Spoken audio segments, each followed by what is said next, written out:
Time pass చేస్తూ ఉన్నాడు. నేను అడుగుతా ఉన్నా ఆయనని, రేవంత్ రెడ్డిని, ఒకటి కాదు రెండు కాదు, ఇంకో 1000 వేసుకో, నీ సిట్టులు చిట్టీలు ఇంకో 1000 వేసుకో, ఏం ఫరక్ పడదు. మేము మాత్రం నీ కొద్దిగా ఉంటే కొన్ని రోజులు శునకానందం ఉంటుంది, కానీ మేము మాత్రం నేను వదిలిపెట్టాం. బీఆర్ఎస్ ఇవాళ తెలంగాణ ప్రజల గొంతుక, ప్రధాన ప్రతిపక్ష పార్టీ. మీరు ఎన్నికల్లో ఆనాడు మమ్మల్ని ఓడించడానికి అడ్డమైన మాటలు చెప్పి, అడ్డగోలు హామీలు ఇచ్చి, అందమైన అబద్ధాలను 6 గ్యారంటీ కార్డుల రూపంలో ప్రచురించి ఆ రోజు ప్రజలను ఏదైతే బురిడి కొట్టించినారో, మేము ప్రజల తరపున గట్టిగా మాట్లాడుతున్నాం అన్నది నీ బాధ. ఇవాళ ఎట్లా ఉన్నదంటే నీ వ్యవహారం, రేవంత్ రెడ్డి గారు, అదృష్టం అందలం ఎక్కిస్తే బుద్ధి మాత్రం ఇంకా బురదలనే ఉన్నది రేవంత్ రెడ్డి. రాజకీయంగా ఇంకా కూడా ఆయనకు జ్ఞానం రాలే, ముఖ్యమంత్రి అన్న సోయి లేదు. తెల్లారి లేస్తే కేసీఆర్ గారిని తిట్టడం, మా పార్టీ నాయకులను తిట్టడం, పనికిమాలిన బూతులు మాట్లాడడం, పనికిమాలిన పని చేయడం తప్ప. అందుకే అంటున్నా నేను, అదృష్టం అందలం ఎక్కించిన బుద్ధి మాత్రం బురద బుద్ధే రేవంత్ రెడ్డిది.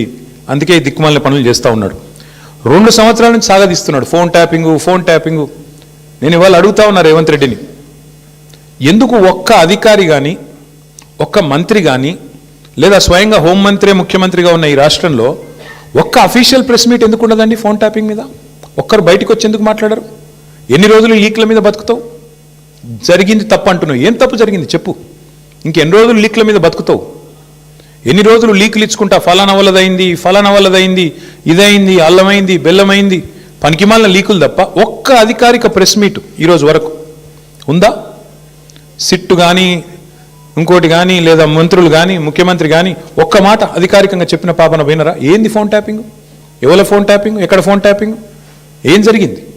రాజకీయ వేధింపులకు ఇంకా విచిత్రం ఏంటంటే, హరీష్ రావు గారి మీద కుట్ర, ఎవరో ఒక ఆయన సిద్దిపేటలో ఆయన మీద రాజకీయ ప్రత్యర్థిగా ఉన్న ఆయనతోని కేసు పెట్టించారు.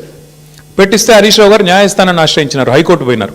హైకోర్టు కొట్టేస్తే ముఖ్యమంత్రి గారు ఆయన ఆరాటం ఎట్లాంటిదంటే హరీష్ రావు గారిని జైలుకు పంపాలని సుప్రీంకోర్టుకు పంపించినాడు ఈ కేసును. హైకోర్టు కొట్టిస్తే ప్రభుత్వ పైసలతోని, ప్రభుత్వమే పెద్ద న్యాయవాదులు గంటకు ₹1 కోటి తీసుకునే న్యాయవాదులను పెట్టి ప్రజల పైసలతోని సుప్రీంకోర్టుకు పోయినాడు.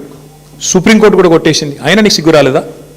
ఈ కేసులో ఏం లేదు, విచారణార్హం కాదు ఈ కేసు అని, ఈ ఫోన్ ట్యాపింగ్లో పసలేదు హరీష్ రావు గారి మీద అని చెప్పి సుప్రీంకోర్టు కొట్టేసినాక కూడా, సుప్రీంకోర్టు కంటే కూడా నీ సిట్టు నీ చిట్టి పెద్దదా? అసలు ఏమైనా ఇంగితం ఉందా ఈ ముఖ్యమంత్రికి కానీ ప్రభుత్వానికి కానీ? వాళ్ళ బాధ అంతా ఒకటే. నిన్న ఉదయం హరీష్ రావు గారు డీటెయిల్డ్గా ప్రెస్ మీట్ పెట్టి రేవంత్ రెడ్డి బావమరిది కుంభకోణం బయటపెట్టిండు. రేవంత్ రెడ్డి బావమరిది బయట పెట్టే వరకు వెంటనే సాయంత్రం వరకు హరీష్ రావు గారికి నోటీసులు. ఇది వాస్తవం, ఏం లేదు ఇలా. ఎంతకంటే నిజంగానే హరీష్ రావు గారు నిన్న చెప్పింది తప్పైతే, నిన్న ఉదయం ప్రెస్ మీట్లో హరీష్ రావు గారు చెప్పింది తప్పైతే, అయితే సింగరేణి సంస్థను, సంబంధిత అధికారులు, బాధ్యులైన మంత్రి గారో లేదా ముఖ్యమంత్రి గారో ఈ పార్టీకి తప్పు వారు చెప్పింది ఇది వాస్తవం అని చెప్పాలి కదా.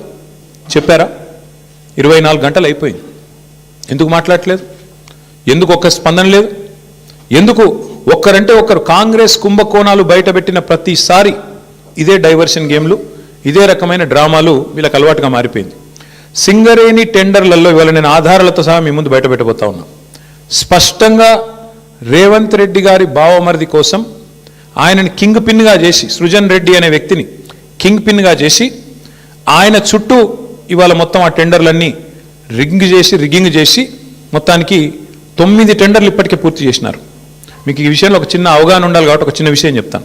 మేము గతంలో దాదాపు 10 ఏళ్ళు అధికారంలో ఉన్నాం. సింగరేణి సంస్థలో కేసీఆర్ గవర్నమెంట్ ఉన్నప్పుడు ఎన్నడూ రాజకీయ జోక్యం లేదు, ఎన్నడూ ఇట్లాంటి దిక్కుమాలిన కార్యక్రమాలు లేవు, ఈ పైసల ఆలోచన లేదు. అందుకే నీట్గా కంపెనీ నడిచింది. వేలాది మంది కార్మికులకు అద్భుతమైన బోనస్లు ఇచ్చినాం, 30%, 35% బోనస్లు ఇచ్చినాం. సంస్థ బాగు కోసం ఆలోచించినాము, సంస్థను లాభాల్లోకి తీసుకొని పోయే ప్రయత్నం చేసినాం. వేల మంది కార్మికుల వాళ్ళని సంరక్షించడం, వాళ్ళకి ఇచ్చిన వాగ్దానాలు నెరవేర్చడమే లక్ష్యంగా మేము పనిచేసినాం. అందుకే ఆ రోజు సింగరేణి సంస్థ